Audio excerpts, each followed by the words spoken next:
You're sitting in the position of pushing the buttons, Pat. You made it. All right, well then stop talking and let me run my podcast. Jesus. Moot point, an issue which no satisfactory answer is found. This is all a moot point. The meatloaf! We want it now! The meatloaf! Ma, the meatloaf! Like a cow's opinion. It's a moot point. Don't step on me. I'm running the show. I have to introduce the show, Ryan. Sorry. This is all a moot point. Doesn't matter. Hey, everybody, and welcome to the Moot Points Podcast. Ooh. I'm your host, Patrick Moote. That's right, I said host. I know. I would have let that whole thing breathe a little longer. Oh, really? You would have? You also would have said, "What's up, everybody?" Yeah, man. I would have got them fired up for the show. Yeah, well, like I just pumped did that. for the show. I just Pat. did that, Brian. That's what I just did. I just put on a clinic, a podcasting clinic. What is up, everyone? It is the Moot Points Podcast. We're back, baby. Pat is taking over the podcast. I'm taking over the podcast. You know how many podcasts I've produced today? How many? This is my third. In a day? Yeah, that's right. Pat, you're on fire. I am on fire. I hope this sounds okay. Pat is running everything right now. He's got the soundboard. He's got the mix board. You know what I did today, Brian? In here talking about practice. Yeah. Practice. I can't tell. practiced. Listen, we need to upgrade some equipment. I can't tell if the headphones are going out or if No, something's going on. It's my problem. The samples that I have pulled are very, very quiet. They're very well, quiet. anyways, so we're back. The Moot Points Podcast. We're back. We're back doing our thing. Brian's the thing is, been busy. He's been. I have a lot of radio contractual things. I've got a lot of projects in the air. I've got a lot of ideas, a lot of things happening. The problem with when you work with corporate America is everybody's like, hurry, hurry, hurry. Let's do this. Then they're like, let's hold on a second.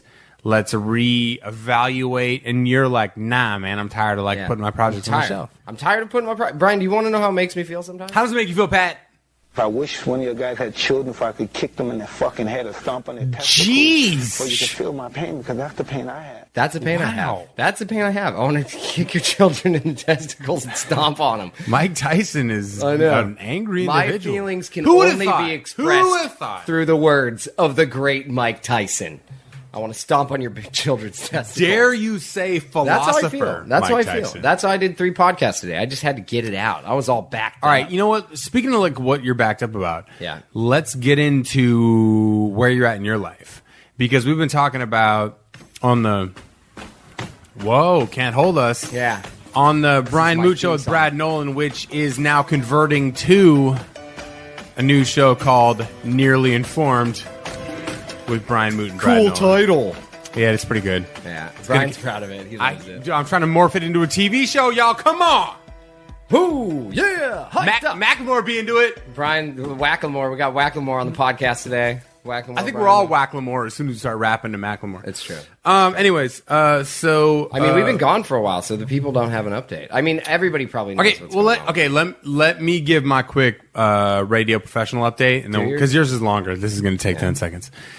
So I am doing the Amp Radio Morning Show with Edgar and Chelsea every single day, 6 to 10 on 97.1 Amp Radio. Find it on the radio.com app. I'm also doing a show called Nearly Informed with Brian Moote and Brad Nolan.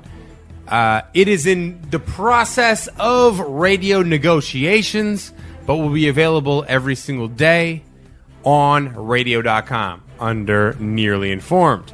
The reason we changed it from the Brian Moote Show with Brad Nolan is because I thought Nearly Informed was a better name. It is a better name. And who the hell is Brian Moote? I don't like. You know what? I don't like. This may be a tangent that.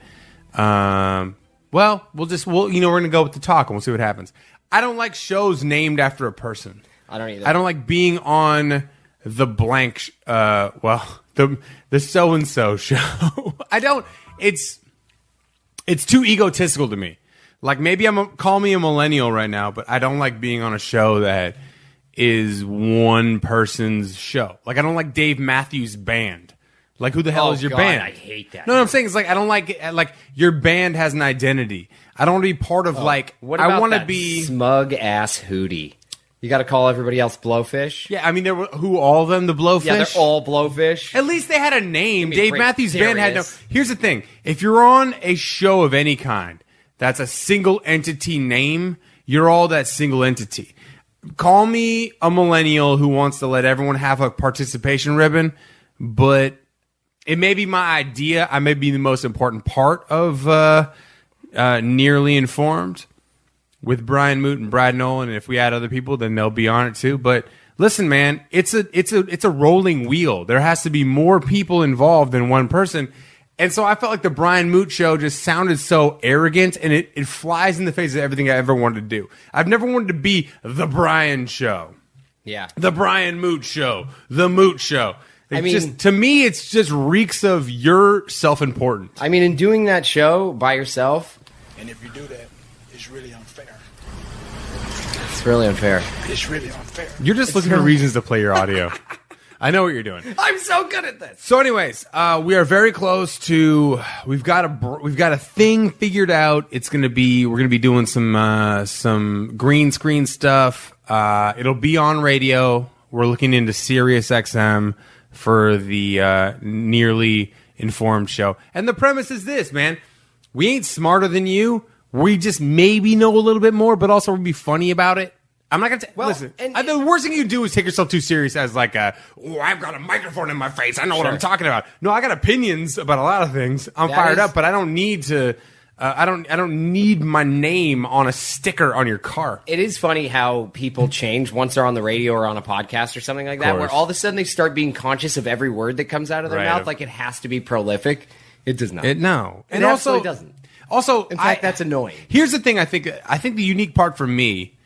Coming from stand-up comedy, where your words are you know the impact of your words 2 seconds after they come out of your mouth. You see the faces. You are held liable for what you say immediately. And I think a lot of people who come from radio have this kind of like bulletproof vest of broadcast, right? Where you have to call through a phone screener and you have to text me. You have to do all these things. We have these walls in between us and the opinions of you. And now you have to tweet at us, and maybe we don't like what you say.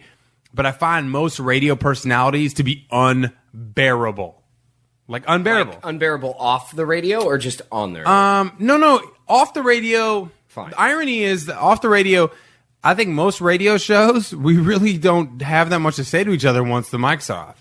Because it's kind of a... You already said it. You just spent 4 hours talking to each other. Kind of, but also it's an act a bit. You know, we're playing a character. Well, it is true, because I remember when I was doing press for Unhung Hero and was going around and was doing a bunch of morning shows and stuff. It was crazy how sometimes I'd be talking to somebody and they'd be totally normal. They'd be like, hey, I'm Jacob. Nice to meet you. Hey, what up, buddy? Yeah, How cool. you doing? Good to meet you. Everything's all good. And then they'd be like, okay, hang on. We're about to go on air. And then as soon as it started, it was like...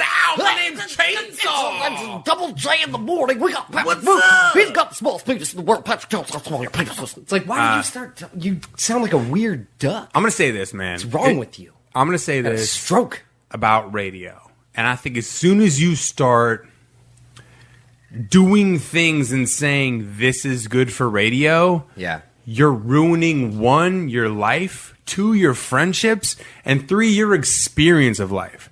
Like, my skin crawls when I hear somebody, and I heard it a bunch this week from some radio shows that I listen to that I'm fans of, shows that I've been on. When people start saying, for the radio, I start saying, what the hell's the point, man? This is supposed to be a reflection of life. What do you mean by for the radio? Yeah, like, what do you mean? Is this fake? Like, you're not acknowledging the truth if you're doing it for the radio. Oh, right. I don't want you to do things for the radio. Well, and I don't want to hear what your character's opinion of things are. Dude, I've gone through some real... you have, too. I've gone through some real shit. And do I want to talk about it on the radio? Nah, it's too painful. Sure. Do I talk about it? Sure, to a point. But also, like, I don't pray for those things. Right. Like, okay, so you're talking about, like, you know, kind of the glutton for punishment / No. It's not punishment, man. It's not punishment. There's a sickness. Looking for the misery, harvesting the misery, harvesting. There is, dudes, trading in misery. There's a sickness in just realizing that drama gets the clicks. Drama gets the listens. Drama gets the streams. Why is Real Housewives, when they slap each other, a higher rated show than when they're friends? Because we want the drama. My thing is this. Man, if there was a show called Friends that was actually a reality show just about really good friends who were super nice to It'd be each other, boring. it would be the worst show in the world. No, my thing is that I think the problem is with a lot of shows is that, listen, drama, when it happens organically, hell yeah, man, that's great radio. Like fights in the studio and disagreements. But when you start orchestrating your life with the mindset of what's good radio, yeah, man, you may win the short term. You know where you're going to lose? Your life. You're going to lose in your life. Sure. You're going to lose lose your friends because people hate misery. It's boring. It's sad. It's just it's like a self-fulfilling prophecy to me where it's like, listen, I got to be honest. You know what great radio is? My brother with colon cancer. I mean, I was going to say I must be like a click machine. Dude, you're a monster. I'm a beast. You know, but here's how I'd say to every radio personality in the world. You know what is good ratings for us? My brother with colon cancer. You know what I don't want? My brother with colon cancer. You know what I'd rather do? Use my talent to make anything else entertaining. Anything else in the world entertaining. And I listen to these morning shows who trade in tragedy and they act like there's some sort of groundbreaking hero where they're like, this happened to me, we're going to be honest about it. Nah, man, you secretly root for that. And I remember because I've been on shows where that happened, and I remember flat out, I was called out for it by my ex-wife. When my cousin, or our cousin, yes, Dylan, died of a heroin overdose, about 2 days after it happened, I said, oh man, this is going to relate to people on the radio. Why the F is that even in my head? Yeah. Dude, are you kidding me? Yeah. It's a sickness. The trading in tragedy. Well, I mean, I see a lot of it though also, and it's not just radio though. I think it is like a culture thing that we're going through social media and stuff too, because honestly, like if you think about the posts that drive me the most crazy are people who are constantly posting about like, today was another bad one. Or just the random hospital bed picture. Keep me in your thoughts and prayers. No, but you always say what's up, dude. You've been. I give people and also that being said, if you're like they're just getting like a skin tag removed, and you're like, everyone keep me in your thoughts, dude. My mom skin tag. Tag. We gotta send it in for a biopsy. Me saying I don't like radio shows that trade in tragedy is not. It's excluding people who are living the tragedy. It's the personalities who are taking the tragedy of someone else and hijacking it. It's like, hey, the hashtag Me Too movement. I have a friend. I have this. I have that. It's like, yo, man, I get it, but what you're doing, I know what you're doing right now. And then, you're using this. You're using it. You're not talking about the issue in your opinion. You're trading in tragedy to try to help. To try to take an emotional connection of someone else, and then you're also making it about yourself. It's right? It's ridiculous. Yeah, it's no longer about whoever or whatever's going on. It's about your own personal stuff. So, if anyone didn't know, I have cancer, colon cancer. You know what? Honestly, though, I think I can say at this point that I had cancer. I'm now still continuing to be you're treated. On the recovery, right? Yes, I'm still being treated for cancer because there's a good chance that it's still there, but. From what we know, I had the cancer removed. I had We had all the cancerous cells in the colon removed. And then you're doing chemotherapy to squash stamp out anything Stage that's still 3 there. because it had moved to the nearest lymph node. So of the 23 lymph nodes they removed, in my sigmoid colon, which is the bottom third of the colon. The sigmoid? Sigmoid. Yes, it sounds very fancy. Who the hell names sigmoid? You know what? It is the part of the colon I've found out that makes poops feel really good afterwards because I take giant... Wait a minute, what? There's like, you mean... We're going there. Welcome to Pat's What does that even Overshare mean? Corner. Okay, Overshare Corner. You have audio for that? Do you have Sure. Do you have music? Welcome to Pat's Overshare Corner. Post Malone? Yeah, that's right. I feel like a rock star. Dude. I don't. Ironically, rock stars get you. They're the ones who are shitting their pants and essing their pants. Yeah, I'm not on the radio. They're the ones shitting their pants every time they're on tour because of all the things that they're doing and eating and drinking. All the terrible things. So, yeah, I have been going through chemotherapy, which I'm doing. Started 6 months of chemotherapy about a month ago. You have 10 rounds left. I have 10 rounds left. Yes, I'm a 6. By the way, if you're keeping count on our Instagram, we do a post chemo Buffalo Wild Wings lunch You know what? celebration. I'm thinking about changing it up from Buffalo Wild Wings to just fried chicken. And here's my thought process. We've already gone Can twice in a row. Can I tell you why? Okay, fine. We need to start firing at them to bring back the jam and jalapeno flavor, or I might have to go on You mean Buffalo Wild Wings? Yeah, they took away jam and jalapeno, man. Hold on. Come on. Let me propose this to you. Damn it. You don't understand how leverage works. No, I don't. So once we hit 7 or 8 times in a row at Buffalo Wild Wings, see, now that no one's noticing us. I've tagged them twice in posts. Yeah, they haven't said anything. No, because they don't know. It becomes a thing when we get towards the end. Here's what I'm proposing to you right now on Moot Points Podcast Reloaded 5.0. Yeah, 5.0. The Moote reboot again. Again. Redux. Someday we won't move around and we'll be more consistent. Yeah, well, When until I'm- then, everybody can just eat it. What I'm proposing is, at the end of this 12-week or 12-round cycle, right? Yeah. 6 months. When we finally made like BuzzFeed and, oh my God, they did. And mine, I guess this kind of takes away the allure of it all, but yes, this is for viralness. Yeah, We go 12 times to Buffalo Wild Nobody Wings. wants to go to Buffalo Wild Wings 12 times. I mean, I gotta be honest. I love the I excuse do. to go. I want jam and It's jalapeno. garbage I want jamming. It's always on Tuesday, It's or no. not healthy food. We go in Thursdays. on Thursdays, which is great because I love boneless. So We I'm a go boneless straight guy, up. so I'm happy about that. We go up to Huntington Hospital. We get your 48-hour chemo thing removed, and we go straight up. Drive straight to Buffalo Wild Wings, and I tell you to order wildly. This last time we got Buffalo Wildly, you got mushrooms. And we got mushrooms, and then we got 16 wings, or no, boneless? 20. Boneless, yeah. We got I'm a boneless we man. didn't get Asian zing this time. That's my favorite. But the point is this. I'm not going to hold on to that forever.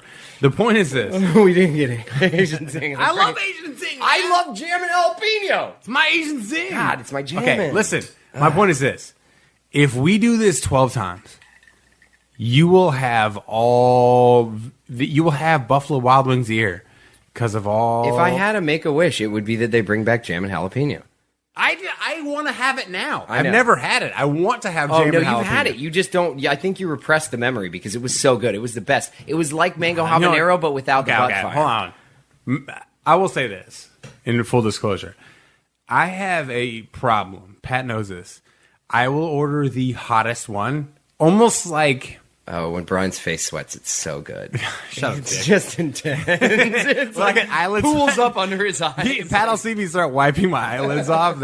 I'm start dabbing it with a napkin. That's Why have you done this to my yourself upper again? lip. What I don't is- know why I do I it. know. Then you're wiping your eyes. It's like, God, my eye burns. Dude, It's like, I don't you're know a why. Mess. I don't know You're a why I mess. do this to myself. I love torturing myself with hot food. It's true. Like I will literally.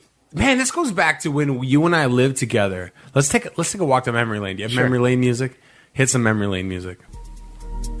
That's the same. Can you play something else? No, it's Migos.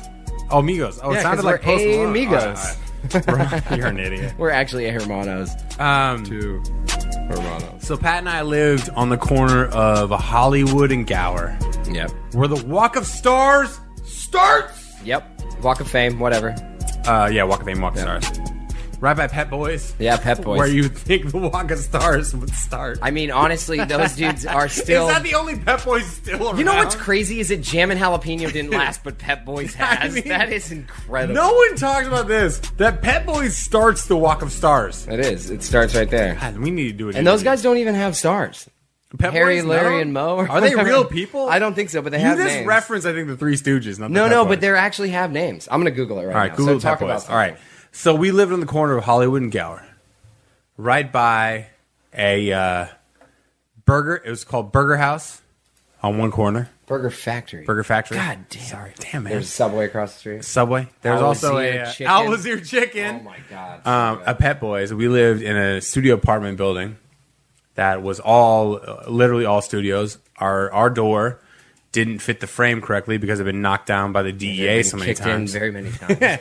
Because that happened routinely. Oh, we in also that had building. like a kitchen. We had like a kitchenette in the closet. They do have names, and their names were. All right, who are you? Got to fill that. Wow. Okay, we got Manny, Maurice, and Jack. No, Manny, Mo, and Jack. Manny, Mo, and Jack. They all Pep have Boys. real names, so they actually have real names, and then their short version. So we have an Emmanuel, Manny, Rosenfeld. Emmanuel? We have Oh, Morris, geez. Mo, Strauss, and Graham, Jack, Jackson. Oh, they must be real people. You know what hurts about that is that they made it Manny, Mo, and Jack because they're like, yo, dude, we can't have a manual in this. It's 1971. Yeah, Manny, Mo, and Jack. No, but I'm saying they abbreviated because Jack doesn't need to be abbreviated, and neither is Maurice. Oh, no, it does actually. Mo. Yeah, Jack. They went Emmanuel and Maurice were like those are ethnic. They were all over the place. They were literally all over the place. They're, they're doing the first names, the last names. These guys. It's amazing that their business model was so strong. I mean, that is Better than jam and jalapeno. I can't believe Damn that it. they still they're like, I don't know if there's a Pep Boys left on the planet. There's not a Blockbusters. Who would have bet Blockbusters would outlast Pep Boys? Who would have bet that? Didn't outlast Pep. No, I'm saying I'm saying Pep Boys did. Yeah. I would have said. I mean, who would have bet? Like, someone would have bet. If I would have bet, I would have bet Blockbusters around forever. Honestly, you might be single-handedly keeping their like Northwest Coast in business throughout the late '90s because you were all about Pep Boys. You used to buy every student like the little Hold on. gas So, pedals, saying- and turner, automatic shifter knobs. So I used to go. When I was in high school, I got on this kick where I used to just go to Pep Boys and spend all my money. All his money. All my money at Pep Boys. I bought like neon lights that were supposed to go underneath your car. One time I set my car on fire on the inside. I hooked up an amp the wrong way. I had a 8-ball for a shifter. Yeah, on an automatic. An automatic car. I had skulls. What was it? So Punisher good. skulls for pedals. For pedals. Oh my God. I had It's a weird black Jeep Cherokee. I had lights that I had like 9 switches with different lights you could turn on under my car. I was ridiculous. There was like no reason we do that except you're 16 and you're just bored. I know why. Spring break in the ghetto. It was every time. I think the worst was when I was at a stoplight and I saw a flame come up between my legs. It's because the amp that I put in wrong caught on fire. You were the king of I can fix that by trying. Listen, like, here's something I've I've start shredding wires and twisting them together. So I used to just try to fix things by like just taking them apart and putting it together. Here's the thing I've never told anybody, Pat. I almost killed myself on accident in my bedroom. I hope it was an accident. Well, yeah, I didn't. So I ordered online. It's like right when you can buy things online, right? I ordered 75 feet of neon light tape. And it was supposed to be a thing where you like put it all over your car and you hit a switch and the whole thing lights up like it's like clear, but like I remember this. Right. Yeah. So how did you order these things? Like, what were you? Dude, I was so good at ordering stuff back in the day.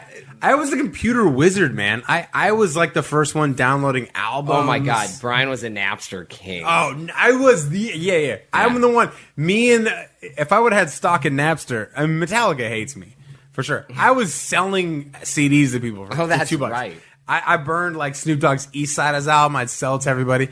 So I bought 60 feet of neon like lighting tape, and I was gonna put it all over my Jeep and just drive like to the next high school party and like just flip the switch and have my whole Jeep be like neon, like on the out. Burst into flames. Some dumb thing. So I didn't know how to make it work. So I had a not a car battery. Sorry, I'm sorry. I worked at a wrecking yard. So Island Recycling, yeah. Our cousin works there. So I took out of a broken down semi truck a battery.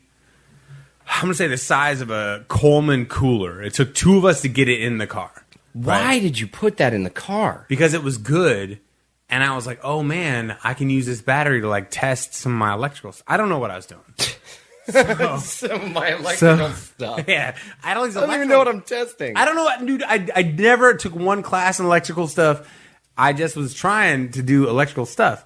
So I love how it's just stuff. I know. I didn't know what I was doing. I mean, there was no end goal. So I ordered all this stuff online. Not die. That was the end goal.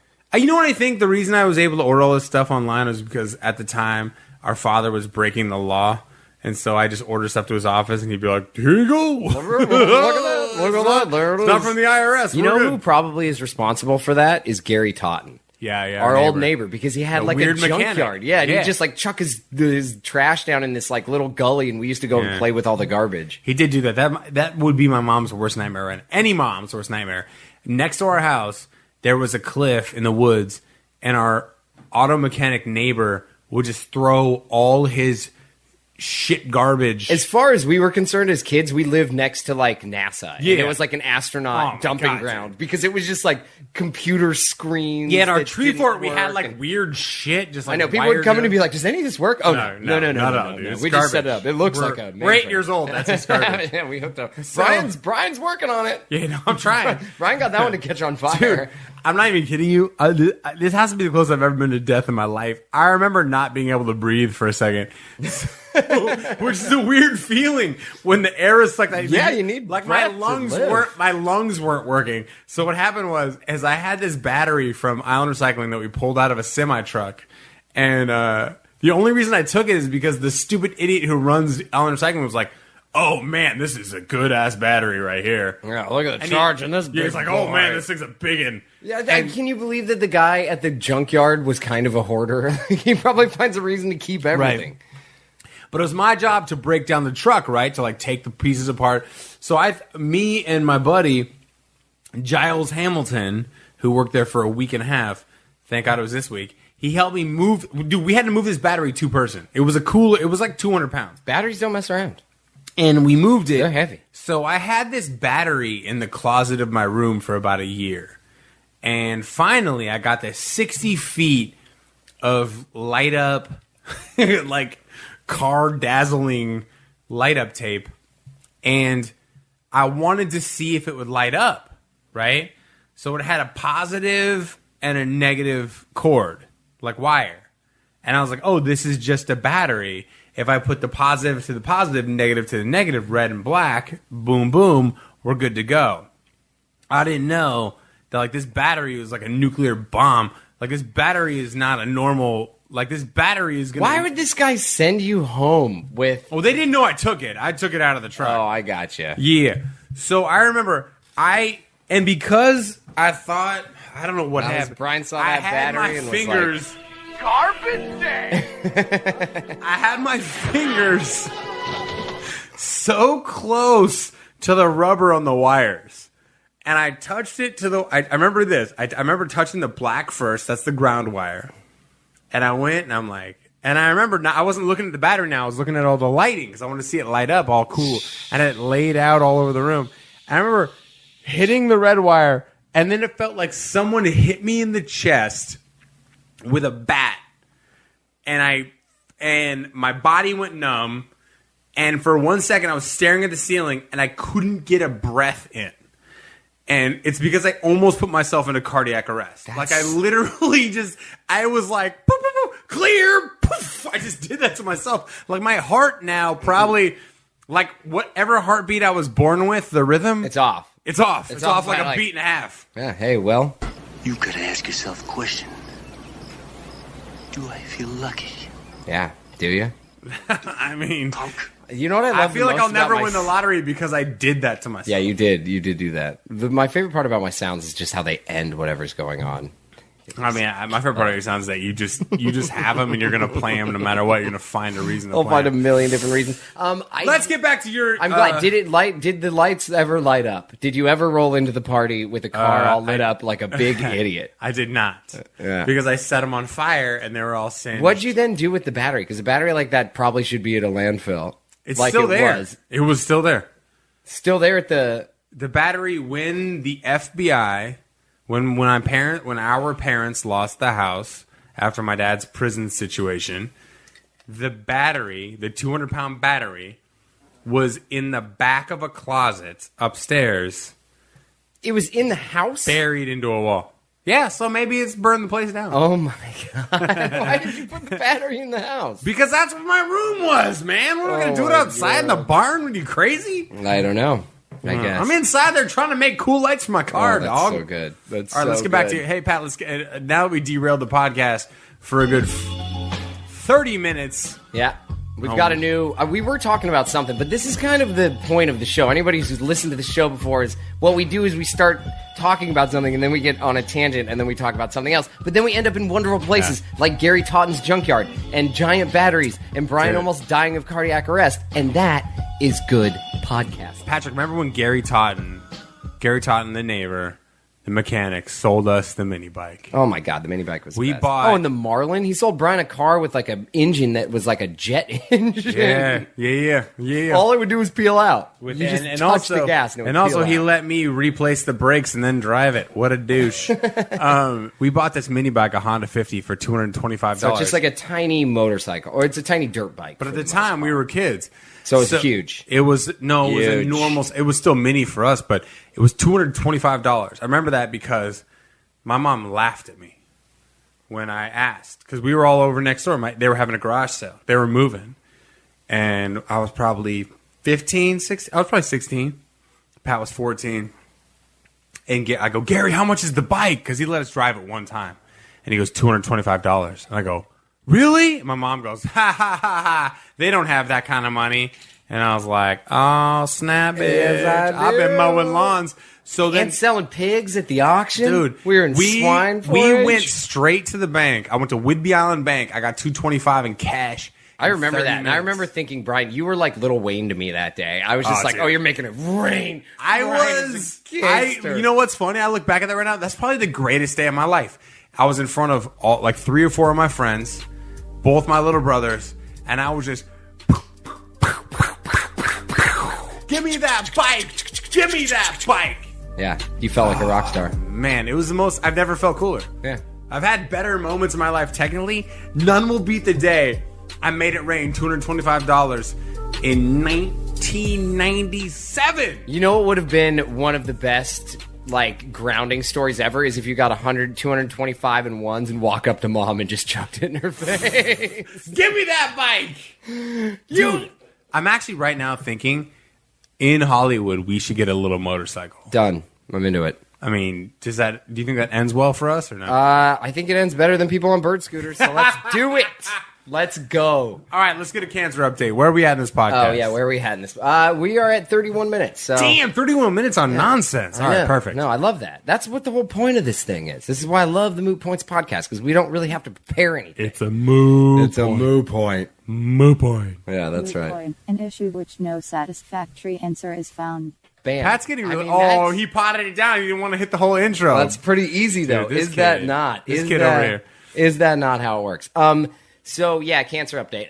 Round 2 of chemotherapy is almost done, almost in the books. I will go back next Tuesday. Wait, isn't it done though? Round 2's done. I You're mean, good, it's not right? done until the next one All starts. right, let's That's talk kinda us how I through look the at it. entire chemo. Chemo show? Yeah, from a Tuesday when you get there to a Tuesday when you get back. Let's walk through the process. So, and I know it's a weird transition considering we've gone the full gamut of wildness. Yeah. By the way, Pat, what was your over/under on the score of the? It's 8.5, right? Oh, my God. We need this game to end. There's 8 points. Currently, right now, we're time stamping this, but we in the background over Pat's shoulder.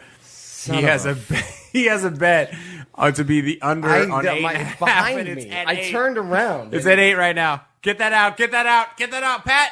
You're good. Okay, your bet is We're still almost alive. good. It's mid-8. Okay, it's mid-8. We're watching the Yankees athletics. For anyone who Sorry. cares about It's that. just Pat. Pat has. I mean, I keep gambling because I'm like, my luck can't get much worse, can it? And it just does.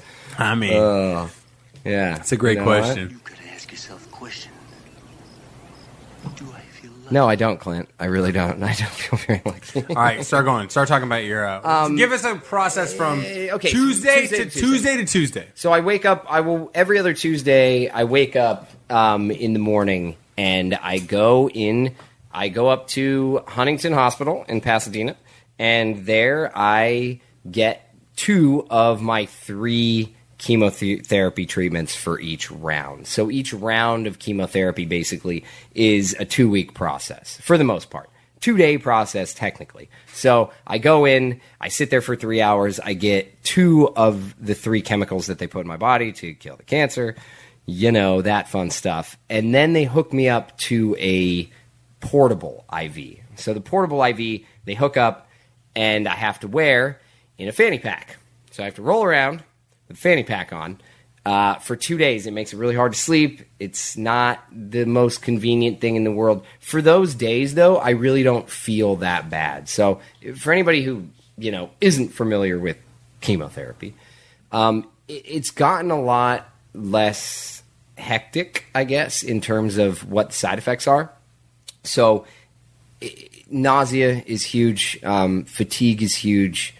The immune system going down, so being aware of trying not to get sick and keeping your immune system up is very important. But it doesn't really hit you because it basically is like going into your bloodstream and kind of finding these cancer cells, these mutations, these mutated cells that are kind of cruising around your bloodstream and killing them before they can grow, before they can attach onto anything else. So it takes a couple days before the side effects really start to hit you. So Tuesday and Wednesday I feel okay, but I'm wearing the portable IV, so I can't really do anything.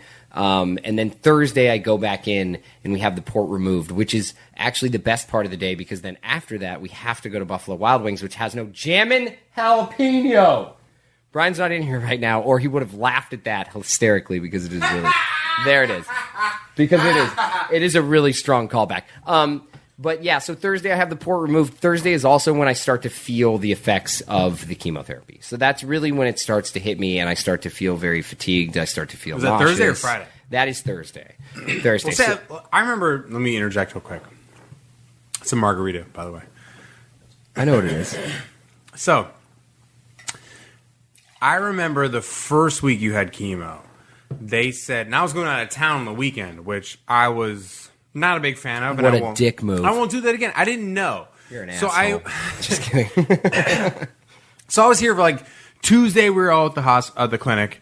Turned into a chemo party. It was awesome. Yeah, it was fun. You know what? I thought Killing was here?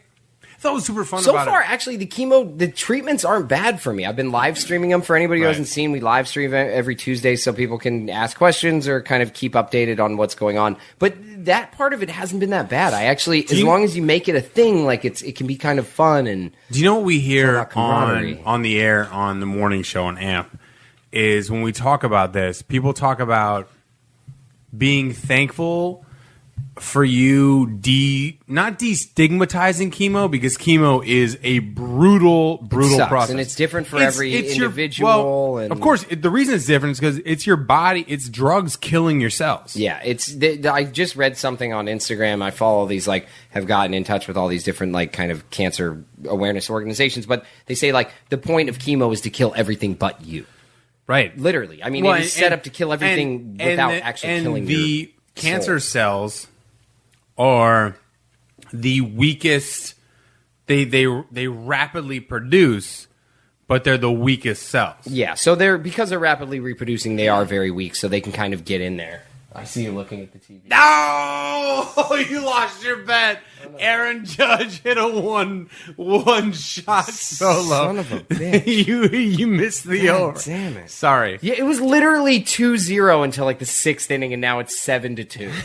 I thought it was a replay. So that's the fascinating part about chemo. Let's get back to chemo. Son of a bitch. Is that chemo is designed, the chemicals are designed to kill all of the cells in your body, but they kill the cells that are weakest first, which are cancer cells. Because they're rapidly replying, right? Yeah, so they're not as strong. So what I thought was crazy was that, so we go up on Tuesday, and we're having a little party. Nurses come in, and they're like, hey, you guys are being loud. We love it. Ah. Yeah, they love our energy. They think it's great. Well, it's because the chemotherapy thing is such a bummer. I see people up there by themselves, like, doing it, and usually they're old people, so I get it. Like, well, you'll never be up there by yourself. Someone's going with you. Yeah, no, I know, and I'm incredibly fortunate because of that. And because they're 2 weeks apart, it's a little easier. Like, right. To say that I understand everybody's experience through chemotherapy would be way off and would be inaccurate. But to say that, you know, my experience with it, and a lot of people's experience now, just because of all the advances that have been made, isn't what you think. Mm-hmm. Like, really, the idea and the image of cancer is chemotherapy. It's when your body starts to get tired, when it starts to get sick, when your hair falls out, which might happen to me still. Well, if your hair falls out, we're all shaving our heads, which just sucks because for me, I'm always concerned I'm going to go bald anyway, so I might lose it. Anyways. If you shave it off. I know. I'm like, it'll just give up. Oh, and there's Bosworth's, he Making an appearance. I did 2 podcasts today, and he didn't make any noise. And then we start doing the Moot Points podcast, and he has to get his little He's thing. resting on the floor. He's Look, literally just making a his bed. blanket into a bed. Here's the thing that I didn't know about chemotherapy, though, is that, so I made sure that week I was there for Tuesday. We're all up there. Wednesday, I stayed at the house. Thursday, stayed at the house. Also, you go home with a 20 or 48 hour, what is that? We covered that while you were in the kitchen. Okay, cool. Yeah. You go home with this whole pack on, and that was the first week, I think, for neither one of us slept for 2 days. I couldn't sleep at all. And Every time I heard you budge, I got up because I was terrified like, it's your first time doing this. Also, I couldn't imagine myself sleeping with a hose stuck to me all night. Well, so I didn't mention this, but that week was really tough, that first week, because we'd been at Killian's wedding the weekend, and then the weekend, and then we had a week, and then I flew back on like a Sunday. Monday, I had to have my port put in, and the port is basically like how they plug me into the chemotherapy treatments. It's like a little dish reservoir that has a tube that hooks up into a vein in my chest and then goes down into my heart, which is so crazy to think about. It's so crazy to think about. No, it's wild, dude. So you have it in your heart right now. There's a tube in my heart right now as we speak. And you can see, like I'm showing Brett, like you can see the tube and it's where a it lump. goes up here. Like It's that's a lump. the tube. You know what? Even crazier. It's crazy. I felt the tube. I touched the tube. My our childhood friend Chelsea Miller is staying with my girlfriend Jessica at our house in Atlanta. And her father was an oncology nurse like his entire career. And he said most of the time, people who go through treatments with the port that you have, keep it. No fucking way, man. No fucking You're way. only 2 weeks. You're I 2 want cycles in, though, bro. This thing out of my body. I don't really like the idea of foreign objects being inside of me. Yeah. So this is very uncomfortable for me. I will say, like, I've struggled with this a lot. We talked about this on my radio show today, and I still feel this. Like, Pat and I have always had a very... like fluid best friend relationship, dude. Yeah. Like I can tell you whatever I think. You tell me whatever you think. Yeah, I mean you've been at my worst times of my life, my divorce. You've been through some awful things with my ex-wife. You've been through things that that's right. You'll leave it at that. You've seen me at my worst. I always feel like I have to have an answer for you. I think that what I experienced with you and chemo, it's weird because it's like you don't want to make it about yourself, right? It's not about me. But what's funny is I realize that it's hard for me to be, how do you put it? Be supportive. Like be like, yo, dude, like I love you, like you're gonna do this. But also like it's hard for me to set that big brother hat aside, right? Because I've always had answers for you. Right, like there's never been a thing in my life, even I've called you a time. Remember when I called you that one time and I was like, my dick's gonna fall off. I need money to go to the doctor. Yeah, and I'm there. Right? Yeah. Like I didn't really tell anybody else in my family, and this has been the luxury of the we'll last explain 6 the or dick 7 falling off years. thing in a minute. It's a funny story. Yeah, hang on. That's called a radio tease. Yeah. Coming up next, Pat's dick falls off. Maybe. Which, if you know his unhung hero past, you know it's probably not a good thing.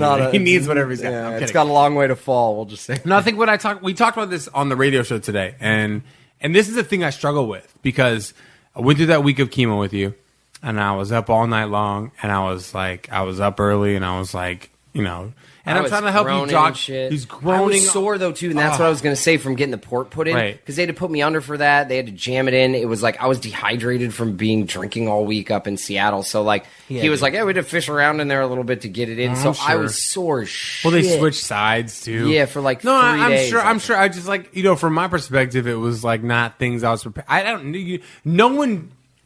Here's the thing that sounds selfish, but it's not. It's that there's no handbook for like family member going through chemo with the chemo patient, right? Yeah. So it's like you're going through chemo. you're the one who feels disgusting. You feel sick. You feel like I can't even It is fathom. a gross. Like I can almost like chemo to me is like a taste and a smell. It's like I related to the first time I accidentally ate a Jelly Belly that was buttered popcorn, and that feeling that I got. You thought it was one thing, it was the other, and it was disgust, just like shock and disgust. Like I couldn't even. That's so funny. That is like, everyone knows that feeling. Yeah, it's like I thought I was eating red licorice. I got black and licorice. Yeah, and or it's black hideous. and red. Like but you it's thought something that else. like feeling inside your skin where like that nasty taste was inside you all of a sudden, and it was very intrusive. Like that's what chemo feels like to me. I mean, so for me, the thing was like I didn't know like how affected I would be. Right, so I went into it thinking like this is Pat's. Like I am here for Pat. With no inventory on like how I'd feel, right? So like that first 2 days, you're back with the thing. Neither one of us slept. I stayed here the entire time.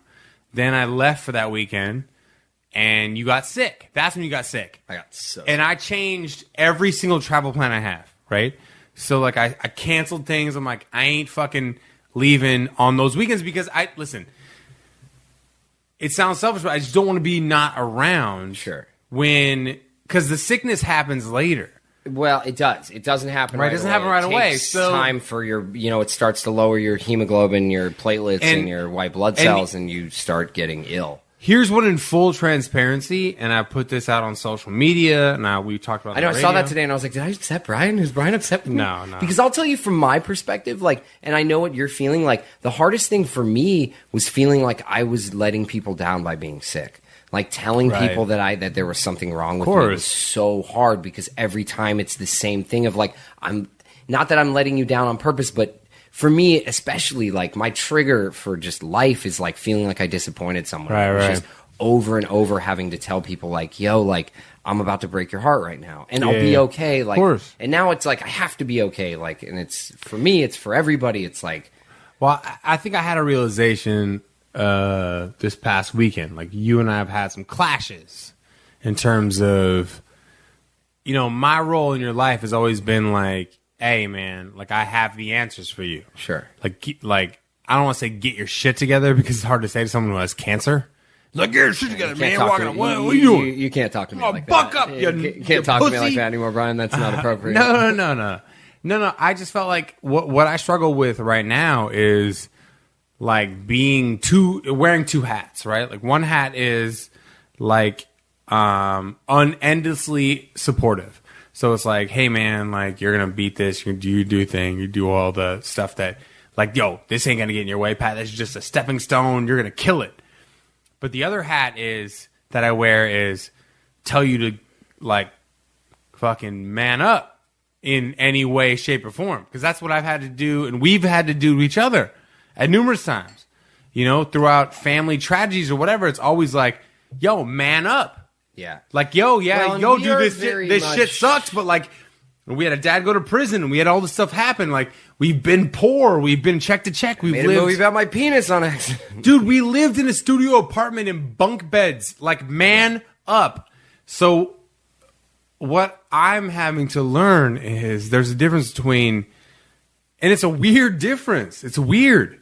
Because sometimes, like, and I heard today, like we talked about on the radio, people just said, like, you can't understand how it feels to have those drugs in you, eating you alive. They're eating you alive. Yeah. No, it's true. And It you feels are like that, sitting too. there going, the world's against me.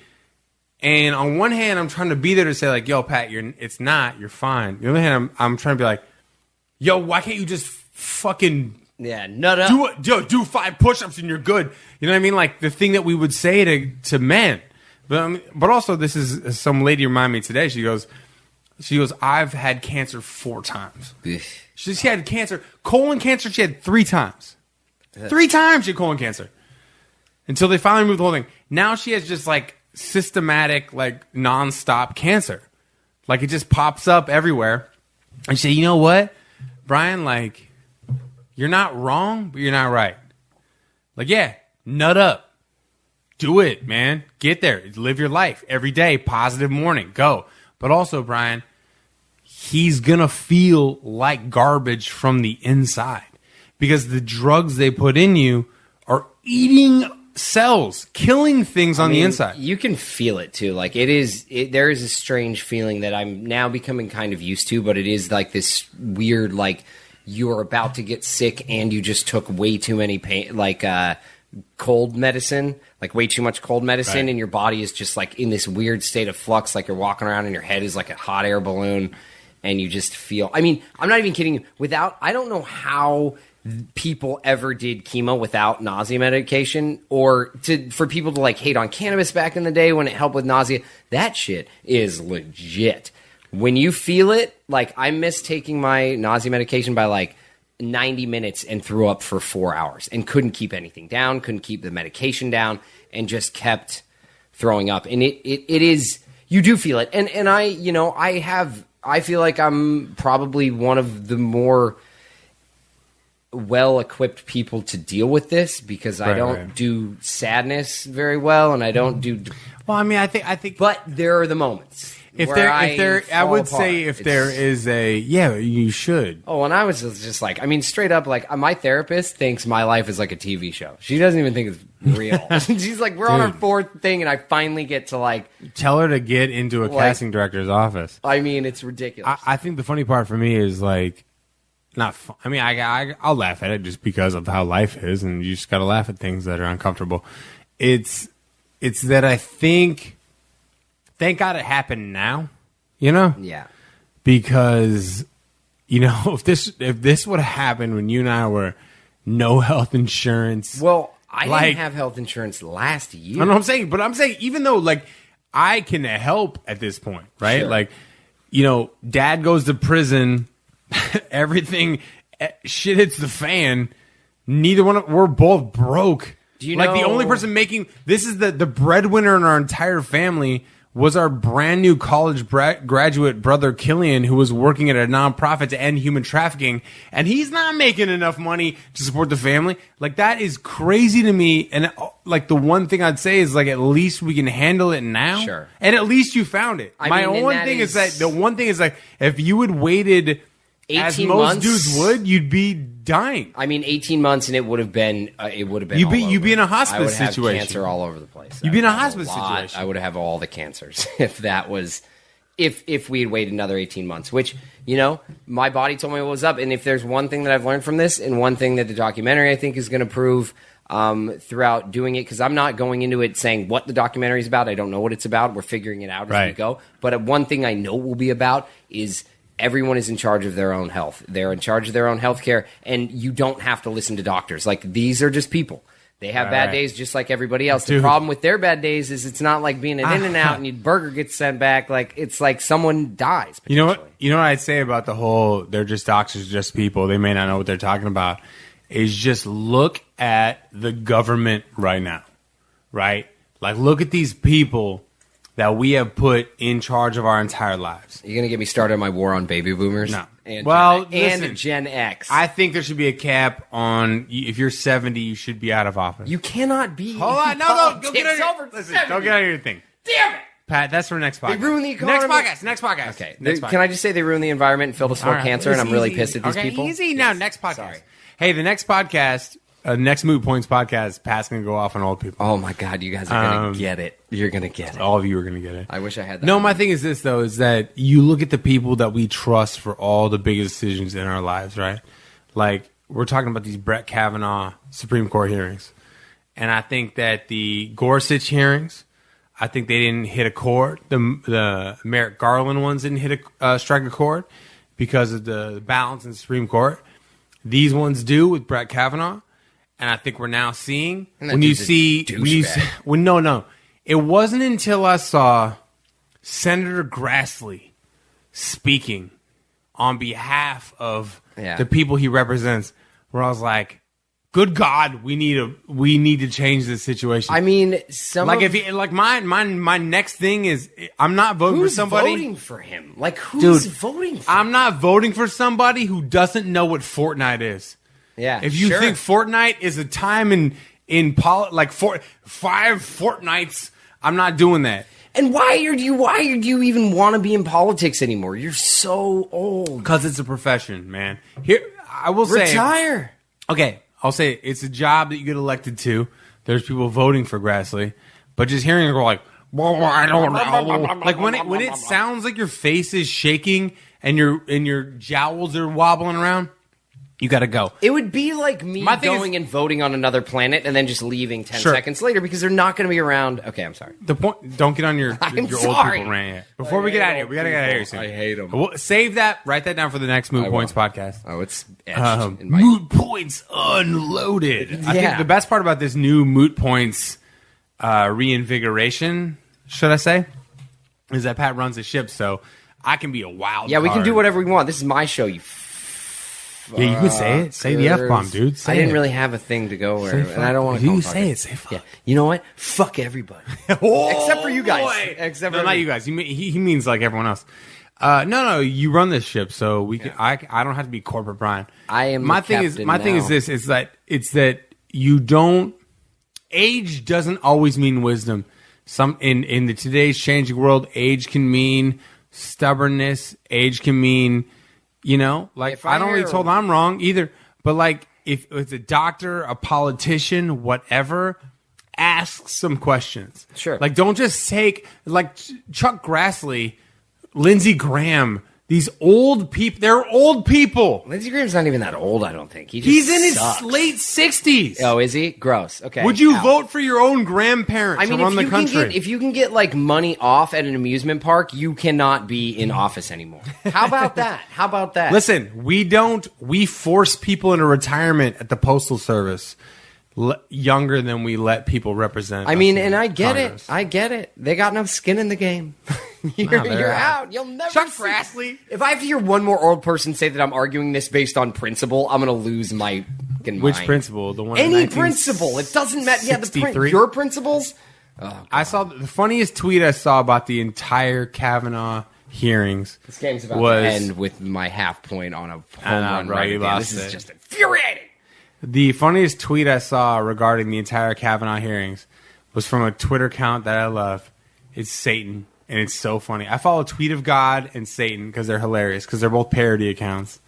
And Satan tweeted, "Don't worry, guys. I'm going to have a one-on-one with Grassley very soon." All right, what are we doing in the next episode, Pat? Let's get out of here. Listen. No satisfactory answer is found. You know what we're going to do, Brian, on the next one? You know what? I don't want to go out on this song. So, that's the first time that I botched. What do we want to go out on?